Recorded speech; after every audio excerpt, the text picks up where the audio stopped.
the points he raised in embryology, besides the one I clarified in my talk, he said that the stages of development were mentioned by Hippocrates and by Galen, and he showed the various slides.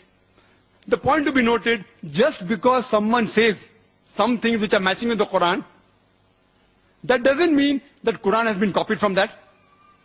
Suppose I make a statement, if I make a statement which is correct, which was said by somebody else earlier, that doesn't mean I've copied.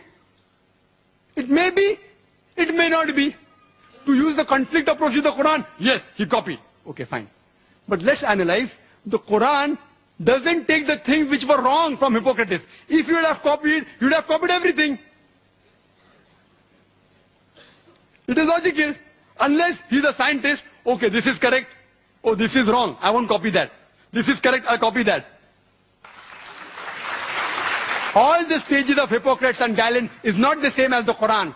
Hippocrates and Galen doesn't speak about leech-like substance. They don't speak about mudga at all. Where do they speak? Hippocrates and Galen, at that time they said that even the women have got semen. Who says that? Even the Bible said that. If you read in the Bible, it's mentioned in Leviticus chapter number 12, verse number 1 to 2, that women give out seed.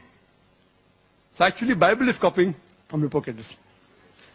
And Bible says in Job, chapter number 10, verse number 9 and 10, that we have made the human being from clay, like poured out milk and curdled cheese. Poured out milk and curdled cheese is exact plagiarization from Hippocrates. Why plagiarization? Because surely that's not the word of God. That portion is unscientific.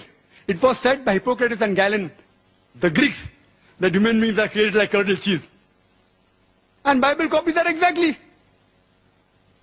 But Quran, alhamdulillah, as if you analyze and read the books of embryology, even of Dr. Keith Moore, he said that Hippocrates and the other people like Galen, etc., they did give a lot of things to embryology initially, as well as Aristotle.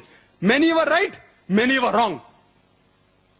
And further he goes to say, in the Middle Ages, or at the time of the Arabs, the Quran speaks about something additional. If it was exactly copied, why would Dr. Keith Moore in his book give due credit to the Quran? He even gives due credit to Aristotle, to Hippocrates, but mentions there, many were wrong. That he doesn't mention with the Quran. That is enough proof that Quran wasn't copied from the Greek time. Regarding light of the moon was copied from Greeks. You will tell me that the world is spherical was copied from Greek. I know the Pythagoreans, the Greeks, lived in 6th century BC, who believed that the earth rotated. They believed that the sunlight was reflected. If Prophet Muhammad Nauz copied, why didn't he copy? They believed the sun was stationary. They believed sun was the center of the universe. So why did Prophet Muhammad copy the correct things and delete the things which were not correct? This is sufficient proof that Prophet Muhammad, peace be upon him, did not copy. He goes to give a list that from Greek to Syriac, Syriac to Arabic, and big research.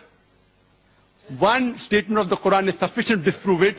The Quran says in Surah Ankabut, chapter 29, or 48, that thou wast not able to recite any book before this, nor was thou able to transcribe with the right hand. If it was so, the talkers of vanity would have surely doubted. The Prophet was an ummi. He was an illiterate. This fact of history is sufficient to prove that he didn't plagiarize from anywhere. Enough. Imagine, even a scientist who is very literate cannot do this thing. But Allah in His divine guidance made the last prophet as an ummi, so that the talkers of vanities, like people who write books against Islam, they cannot open their mouths. The